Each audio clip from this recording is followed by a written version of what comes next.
Et coucou, me voici revenue dans une vidéo. Donc pour parler de l'influence. Et là, on va rentrer dans le vif du sujet de choses qui fâchent. Pourquoi? Parce que vois-tu, je suis rentrée donc dans le monde d'Instagram pour une raison bien particulière. Passer le temps. Je suis rentrée dans ce monde d'Instagram pour pouvoir, en fait, ne pas rester cloîtrée sur moi-même. Si tu me suis sur ce réseau, tu sauras justement un petit peu mon histoire par rapport à Instagram. Tu sauras pourquoi est-ce que je suis rentrée là. Là n'est pas le sujet. Mais j'y ai vu une opportunité de véhiculer des messages relativement forts, relativement puissants au travers de ce réseau social. Et c'est une chose qui m'a énormément fascinée et plu. Donc, je me suis lancée dans l'aventure avec l'aide d'une copine à l'époque qui est elle-même influenceuse. Ce monde de l'influence avait l'air relativement intéressant.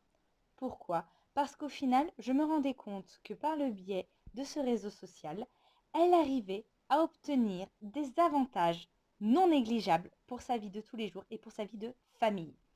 Donc, je me suis dit, pourquoi pas moi? Je suis du genre en fait à aimer entreprendre, aimer me mettre des défis et ne pas m'apitoyer sur mon sort.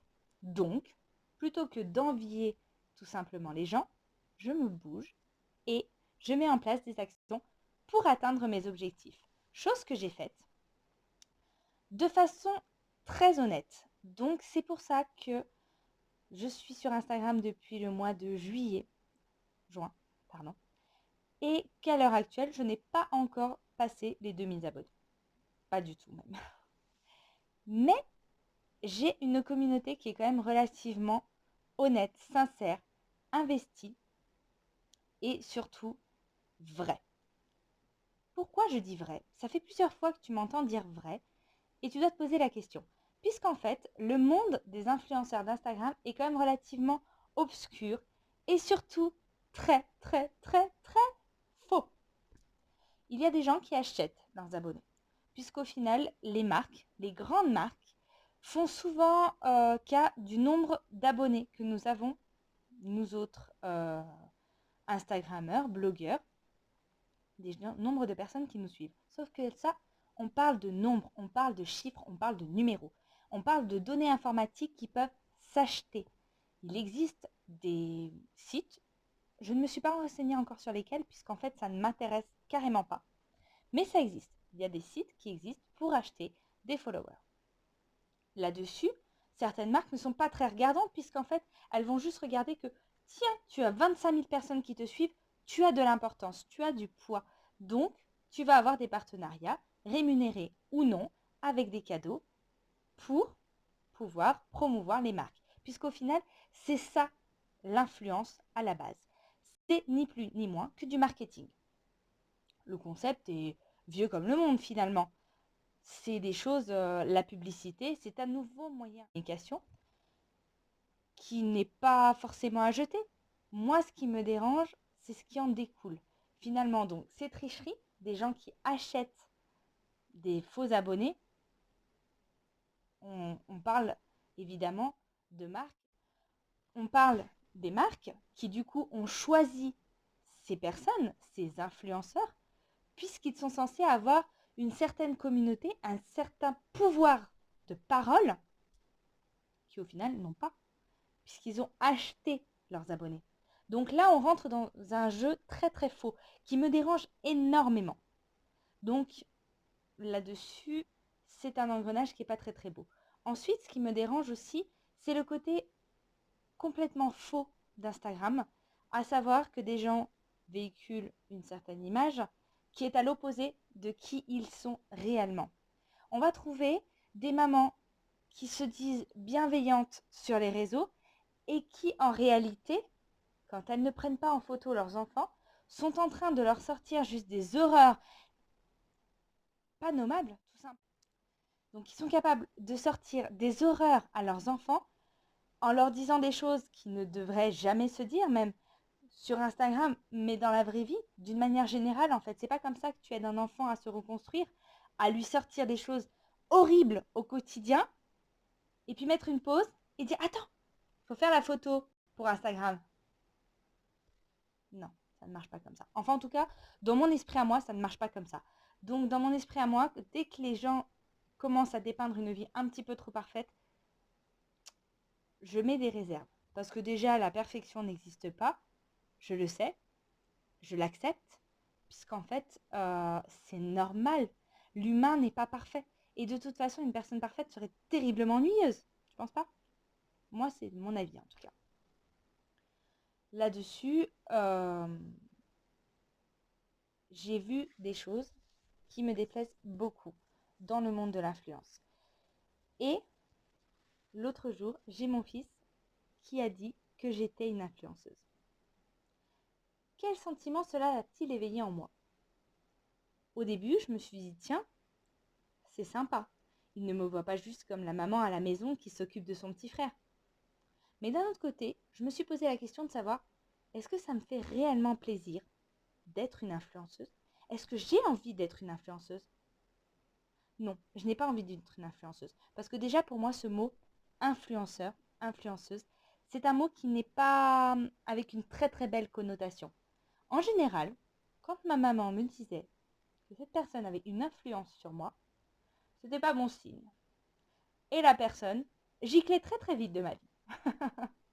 Les mamans ont toujours raison, faut le savoir.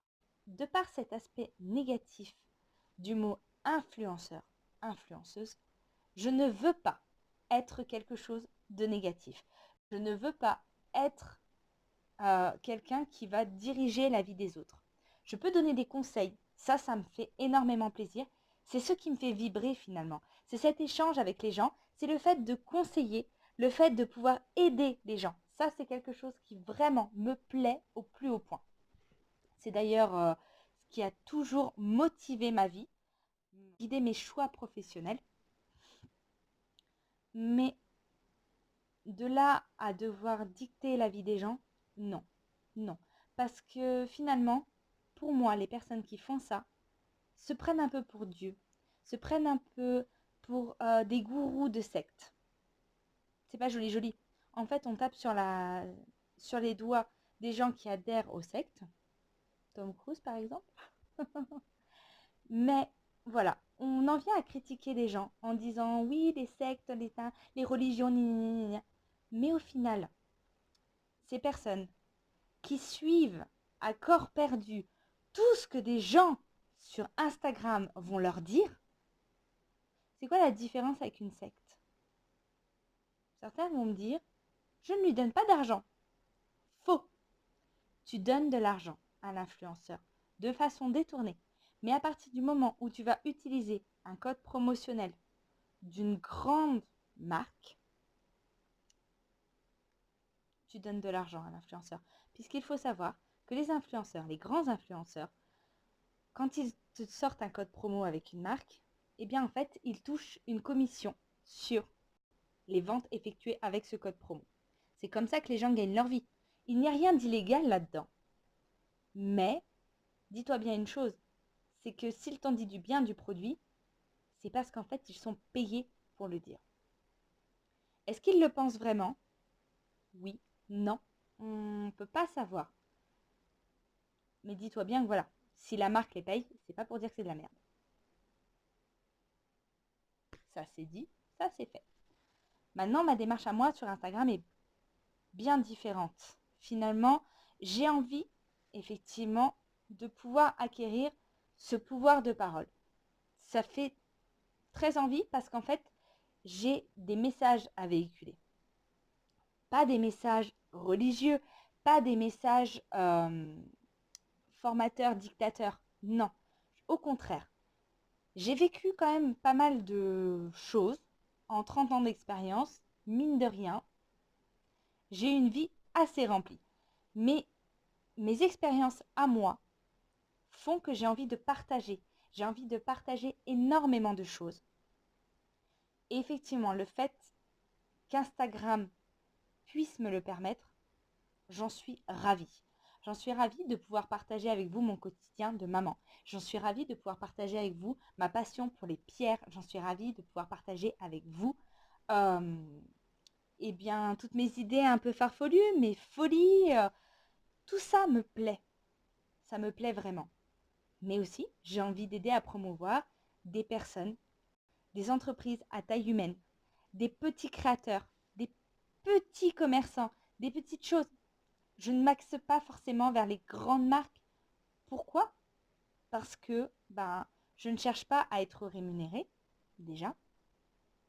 Et puis, je sais quelle est la dure réalité des choses quand on est à son compte, quand on est plus petit. Et sachez que voilà, quelquefois, vous allez d'instinct vous diriger vers des grandes marques, vers des choses comme ça, vers des prix des fois plus attractifs ou pas. Parce que ça aussi, c'est une fausse idée. Beaucoup de gens me disent, oui, tu aimes le Made in France, mais ça coûte très cher. Oui et non. Tout dépend. Le Made in France ne coûte pas forcément plus cher. Ça dépend déjà à qui tu t'adresses. Ça dépend ce que tu cherches. La qualité a un prix. Donc, tu peux trouver des choses bien moins chères. Mais bien souvent ne vont pas te durer dans le temps. Je peux comprendre qu'on ne puisse pas toujours faire l'investissement. J'ai été dans ce cas-là et je le fais encore de temps en temps. Je reste humaine. J'aide à promouvoir le Made in France, mais je ne peux pas toujours être totalement à 100% dans le Made in France. Et en fait, je fais le choix d'en parler. Je fais le choix de le dire, d'avoir l'honnêteté de le dire. Puisqu'en fait, c'est, pour en revenir à Instagram, ce qui me dérange aussi avec ces influenceurs. Ceux qui vont te raconter en fait qu'il faut que consommer local, que faire du Made in France, qu'il ne faut que être dans la bienveillance, qu'il ne faut que... On ne peut pas que. On est humain, on est des gens qui devons prendre conscience quelquefois, qui devons quelquefois réapprendre. Et finalement, c'est le plus compliqué. Quand tu dois changer ta vie, c'est changer ta vie. Tout ce qui constitue ta vie, devoir tout changer. C'est très très compliqué. Ça ne se fait pas d'un claquement de doigts. Donc voilà. Et finalement, ce monde de l'influence a un côté très culpabilisant qui me dérange énormément. Je ne suis pas là pour ça. Je ne suis pas là pour dire c'est la meilleure. Vois ma vie, admire ma vie, envie ma vie. Non. Ta vie à toi est très bien.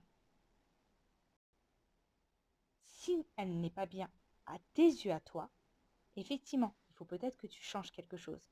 Mais pas pour avoir ma vie, pour avoir ta vie. Et ça, c'est très très important. Et c'est quelque chose finalement que les influenceurs ne véhiculent pas assez à mon monde. Puisqu'en fait, le côté pervers finalement de ce monde de l'influence, c'est les gens qui finissent par un peu se raconter une vie. Tu croiserais quelqu'un dans la vie de tous les jours qui se raconte une vie au point de certains influenceurs, tu le qualifierais tout simplement de gros mytho. Mais là, comme ça se fait sur Instagram avec ses milliers de followers, tu l'admires. C'est pas logique. C'est absolument pas logique. Moi, en tout cas, ça défie pour moi toute logique. Et quand ça défie toute logique, je pense qu'il faut casser ces schémas. Je pense qu'il faut un peu revoir les choses. Et du coup, se dire, au final, est-ce qu'une vie aussi parfaite est vraiment vraie? Est-ce qu'une vie aussi parfaite est vraiment ce dont j'ai envie, ce dont je rêve? Parce qu'au final, est-ce qu'elle est si nulle que ça? Je pense pas. Je pense pas. Parce que dans ton quotidien, je suis sûre que tu vis tous les jours des choses extraordinaires. Que ces gens-là, qui se racontent sur Instagram, ne vivent pas, ne connaissent pas et ne pourront pas connaître. Puisque ça manque de sincérité. Tout manque de sincérité. Je peux te dire, voilà, pour voir, pour côtoyer un petit peu ce monde-là de gens qui ont beaucoup plus d'influence que moi, hein, je veux dire, je les vois essayer de vivre des instants, mais en fait, ils ne vivent rien du tout. Ils sont derrière leur téléphone à ne penser qu'à une seule chose, comment retranscrire ça? Comment faire une vie instagrammable? C'est très très compliqué. Et finalement, j'en viens à plaindre ces gens qui s'imposent une réelle torture. Tu ne peux pas profiter de l'instant présent parce que beaucoup de choses que tu fais ne sont pas du tout instagrammables. Pas toujours très beau, c'est pas toujours très photogénique, c'est pas toujours très partageable, c'est parfois intime, souvent même. Mais n'est-ce pas mieux, finalement, de partager réellement de vrais instants? Alors oui, je pratique dorénavant un petit peu de retouche photo. Pourquoi? Pour la luminosité, ni plus ni moins.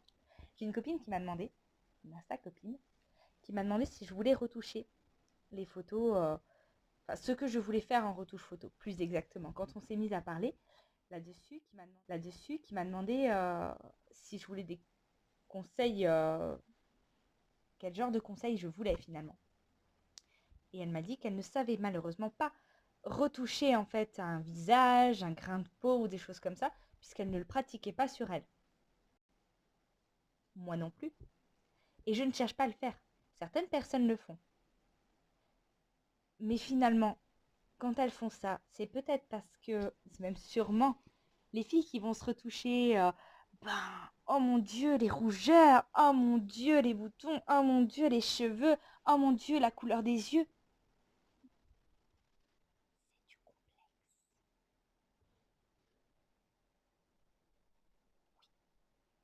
C'est du complexe. On est toutes complexées. Même les plus grandes Instagrammeuses, tout le monde a ses complexes. Mais il faut savoir que quand tu traites tes photos pour enlever tes complexes, tu files les complexes aux autres. Oui, ma grande. Oui, oui. Parce que du coup, tu véhicules une image de fille parfaite que d'autres filles vont admirer, à l'instar de toi, les filles que tu admires dans les magazines. Et au final, on vit dans un monde de complexés. C'est pas très joli, joli. À l'heure où on parle toutes d'acceptation de soi, on se retouche la tronche sur les photos. Non. Enfin, en tout cas, moi, c'est pas ma vision des choses. Désolée. Mais bon, c'est comme ça. C'est des choses que moi, à l'heure actuelle, je dénonce. Pas pour dire bouh, vous êtes pas beau, vous êtes tout caca. Non. Pour expliquer pourquoi je ne veux pas être une influenceuse avec le package qui va avec. Parce que du coup, je refuse de rentrer dans un monde de faux semblants. J'aimerais de réelles interactions. J'aimerais de réels sujets. J'aimerais de réelles photos. Alors oui, avec une retouche lumière, moi ça me fait plaisir parce que du coup ça met plus en valeur ce que j'ai voulu mettre en photo. Parce que quand je prends avec mon vidéo sous la lampe. Mais du coup, ça me permet voilà, de faire un joli feed. Oui, j'aime les choses un peu harmonieuses. Mais à aucun moment je vais retoucher la tête de mon enfant, ma tête, la tête de mon chéri, pour qu'on ait l'air de quelque chose dont on n'est pas. J'aime partager, j'aime rencontrer les gens. J'aimerais aller à cet événement de l'influence. Malheureusement, c'est le mot qui existe. Donc je ne l'aime pas, mais il faut que je l'utilise. Qui est les influents. Pour rencontrer des gens. Mais si je vais les rencontrer en m'étant retouché 15 fois la tête, ils vont jamais me reconnaître. Enfin, je pense. Donc, l'intérêt, il n'est pas là pour moi. L'intérêt, il n'est pas là. L'intérêt, il est de vivre des expériences. L'intérêt, il est de véhiculer des belles choses, des beaux moments. Pas des petits quinquin. Parce que ça aussi, on est à la cour de récré. Instagram, c'est aussi ça. C'est aussi le tu ne me suis plus. Mais pourquoi donc? Hop, je me désabonne puisque c'est comme ça. Ok. Pas désabonne-toi. Enfin, j'aimerais acquérir, comme je disais tout à l'heure, ce poids de l'influence, ce poids de la parole Ça me fait très très envie. Mais à côté de ça, je vais pas vendre mon âme. Désolée. C'est rester avec des gens qui te suivent juste pour de mauvaises raisons ne m'intéresse clairement pas. Je veux une vraie interaction. Je veux que ce que je dis, quand je le dis, quand je veux faire passer un message, ça passe. Je veux avoir des vrais gens qui s'intéressent vraiment à ce que je raconte et pas juste avoir des dizaines de milliers de followers pour juste avoir un nombre. Sinon, effectivement, je vais sur les fameuses plateformes et j'achète mes followers. Ça ne m'intéresse pas. Non. Je ne veux pas de partenariat forcément avec de très grandes marques qui vont m'acheter pour que je dise que leurs produits tout pourris sont géniaux. Non, ça ne m'intéresse pas. Moi, je veux pouvoir rencontrer des personnes authentiques. Je veux pouvoir rencontrer et connaître et faire connaître des marques qui veulent dire des choses pour moi. Parce qu'il existe maintenant des grandes marques qui, mine de rien, ont quand même gardé de bonnes valeurs. Il en existe. Il faut juste savoir faire le tri. Et c'est pas toujours chose aisée. Et heureusement, quand tu acquiers un certain poids, une certaine notoriété sur les réseaux sociaux, tu acquiers le recul nécessaire et quelquefois tu peux véhiculer des jolies choses. Et c'est ça finalement que j'aimerais qui arrive à l'heure actuelle sur Instagram. C'est ce qui n'existe pas vraiment, ou du moins pas assez. Mais j'ai bon espoir que ça arrive, ça va arriver. On y croit, je reste positive, je reste dans le monde des bisounours peut-être, mais positive. Donc, suite à ça, je pense que je pourrais en raconter des tonnes et des tonnes et des tonnes et des tonnes sur ce sujet. Je pars un petit peu dans tous les sens, mais c'est ma vie en fait. C'est ce qui se passe là-dedans, c'est aller l'image de tout le reste.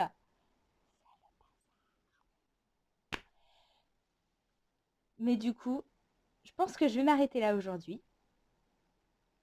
Et n'hésitez pas à venir me parler. N'hésitez pas, éventuellement, je pense faire une petite foire aux questions sur mon Instagram, hein, puisque du coup, je fonctionne beaucoup, beaucoup, beaucoup avec ce réseau. J'adore ce réseau. Il faut dire ce qui est. Il y a de très, très belles choses sur Instagram. Tout n'est pas pourri. Le monde n'est pas totalement pourri. Il faut arrêter d'être dans cette complainte. Tu attires à toi ce que tu es. Souviens-t'en. Si tu décides de dégager quelque chose de beau, de lumineux, de solaire, de positif, tu vas attirer du beau, du lumineux, du solaire et du positif. Si tu décides de rentrer tout le temps dans la critique, dans le mauvais et dans la négativité, c'est ce que tu vas attirer à toi. Si tu décides d'être superficiel, tu vas attirer à toi des choses superficielles. Ce n'est pas mon choix. Et pour l'instant, ça ne me réussit pas trop mal. To be continued. Bref, je pense faire une petite foire aux questions sur mon Instagram pour une prochaine vidéo. Si celle-ci vous plaît, n'hésitez pas. Pour mettre des petits pouces bleus, il paraît. Et abonnez-vous. Parce que du coup, c'est comme ça que vous verrez mes prochaines vidéos. Allez, salut!